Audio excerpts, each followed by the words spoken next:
Hi there, I'm going to show you how to change the battery in this Volkswagen ID4 key fob. Here's what you need.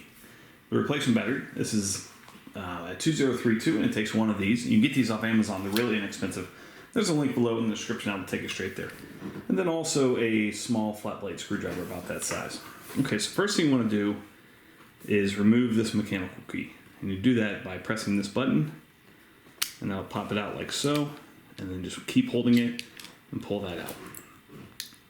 Okay, so next, this portion's the one going to be coming up. So just take your mechanical key and just pry that side up.